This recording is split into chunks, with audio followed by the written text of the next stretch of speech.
Well, talking about failure, and Tom just touched on it, the importance of failure to ultimate success.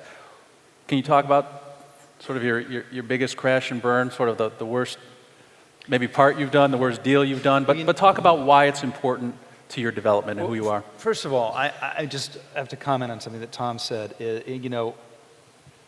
My son's in the audience. He's 17. He's about to be at that point where he's trying to figure out what to do with his life. And I'm sure there are a lot of you guys out there that are trying to figure out what you want to do with your life. And I knew what I wanted to do, but I think it's really important to know I never had a plan. I mean, there is no plan. I can just see people out there going, I don't have a plan. Oh my God, these guys, they did this, they did, what am I?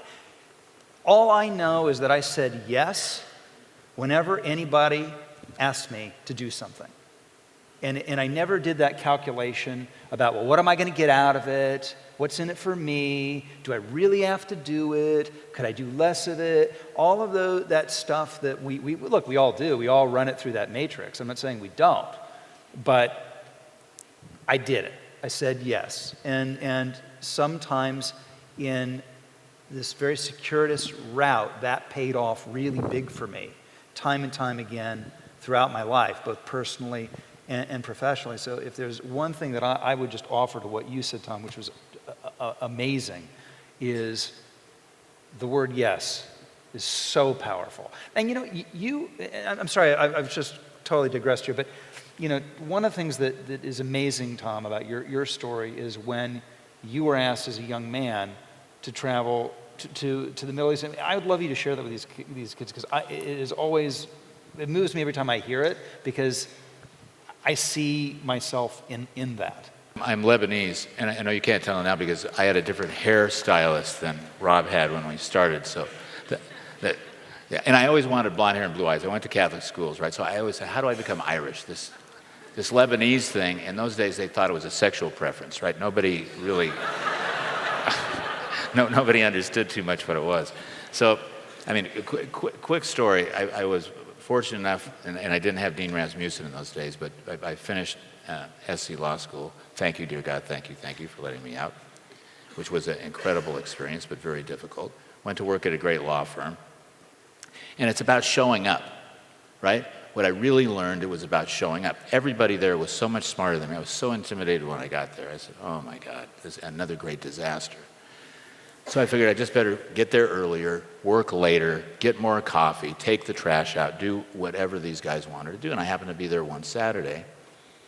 And the senior partner of the firm rolled through and looked at me and said, Barrack, aren't you something to do with camels, or aren't you? I said, yes, I'm Lebanese. He said, well, we have a gas liquefaction project going in Saudi Arabia. You know anything about gas liquefaction? I said, you know what? I happen to be the foremost expert in gas liquefaction. And unfortunately, this was before Google, so I have no idea what gas liquefaction is. But the worst thing about this is my poor Lebanese mother, right? Here, they had gotten on boats, sat in the belly of cargo ships looking for freedom in America. And in one turn, I go back and say, forget about SC Law School, forget about the great job in a law firm I have. I'm getting back on that boat, and I'm going to Saudi Arabia. I mean, she was in tears for 10 days, right? I knew nothing about Saudi Arabia. I knew nothing about what it is. But what Rob is saying, what that did, through actually a series of SC relationships, and Corky Severson is in the audience tonight, who ended up being one of my best pals, and he and I together, just a quick story, and I won't give you Corky stories because he'll be in jail if I tell them all, but just the power of SC. So I go to Saudi Arabia. One thing works out with another. I was a terrible lawyer. I knew nothing about gas liquefaction, but I could play racquetball. So one day, my boss comes in and says, can you play racquetball? I say, yeah, I can play racquetball. He says, well, there's a guy I want you to play racquetball with. He sets me up with one of the sons of the king, and this was my meal ticket out, that my brains were so solid that if I had a ball and a racket in my hand, I could prevail, right? So I'm walking through the Phoenician Hotel, this is honest God truth, in Beirut, Lebanon, and I look over in the corner and I see this handsome guy in a white linen suit. I couldn't afford, I had a MasterCard, I think, that had a $75 limit at the time. I'm sleeping in the kitchen, And here's this guy in a white linen suit sitting by a piano bar with a bottle of champagne and the most gorgeous 18-year-old girl I've ever seen in my life. And I hear, Barrack!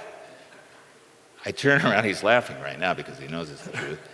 He's sitting here, and it's Corky, my SC buddy. Here we are, 7,000 miles away.